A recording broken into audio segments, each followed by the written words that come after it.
Assalamualaikum warahmatullahi wabarakatuh. Semangat pagi teman-teman. Kembali lagi dengan saya Muhammad Elroy Arsi. Dalam pertemuan kali ini saya akan menjelaskan tentang apa itu demokrasi. Demokrasi berawal dari bahasa Yunani, yaitu demokratia. Kata ini terbentuk dari kata demos yang berarti rakyat dan kratos yang berarti kekuatan atau kekuasaan. Jadi demokrasi sepadan artinya dengan kekuasaan rakyat. Kekuasaan ini mencakup sektor sosial, ekonomi, budaya, dan politik. Demokrasi secara umum adalah sistem pemerintahan dengan memberikan kesempatan kepada seluruh warga negara dalam pengembalian keputusan, di mana keputusan itu akan berdampak bagi kehidupan seluruh rakyat. Arti lainnya adalah rakyat bertindak sebagai pemegang kekuasaan tertinggi. Selanjutnya yaitu prinsip demokrasi. Setidaknya terdapat 7 hal prinsip dalam demokrasi, yaitu 1. Negara berdasarkan konstitusi. 2. Peradilan tidak memihak dan bebas. 3. Kebebasan berpendapat dan berserikat. 4. Pergantian pemerintah secara berkala. 5. Penegakan hukum dan kedudukan sama setiap rakyat di mata hukum. 6. Jaminan atas hak asasi manusia. Dan 7. Kebebasan pers. Yang pertama yaitu negara berdasarkan konstitusi. Prinsip ini terkait dengan undang-undang dasar atau semua hukum yang ditetapkan. Konstitusi dijadikan landasan dalam berbangsa dan bernegara.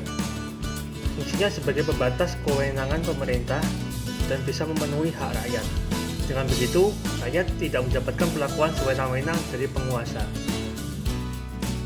Yang kedua yaitu peradilan tidak memihak dan bebas. Pemerintah tidak bisa campur tangan dalam peradilan karena sistem pemerintahan menganut peradilan bebas.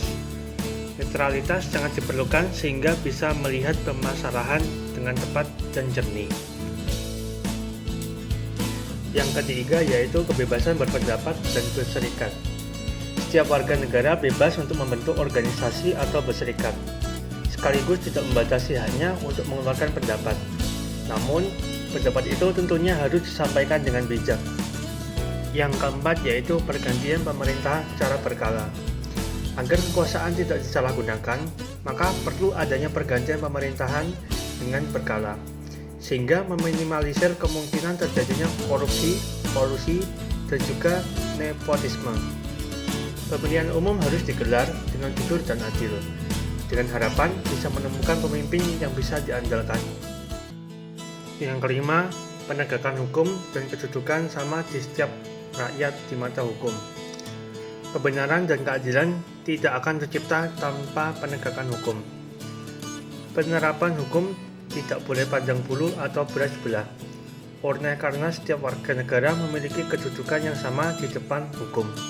Jadi, setiap pelanggaran hukum harus mendapatkan hukuman tegas. 6. Jaminan atas hak asasi manusia. Setiap demokrasi dikatakan berhasil diterapkan kalau dibarengi dengan perlindungan HAM. Karena hak dasar ini adalah hak setiap manusia, sehingga negara juga harus menghargainya dengan tidak pernah melakukan pelanggaran HAM. 7. Kebebasan pers. Pers menjadi media penyaluran aspirasi warga negara, sehingga bisa memberikan kritik dan saran kepada pemerintah sebagai pemuat kebijakan publik. Fungsi lainnya adalah sebagai sarana sosialisasi segala program pemerintah, sehingga terjalin komunikasi antara rakyat dan pemerintah. Sekian dari saya, terima kasih telah meluangkan waktunya untuk menonton video ini. Kalau ada kekurangan, saya mohon maaf. Wassalamualaikum warahmatullahi wabarakatuh.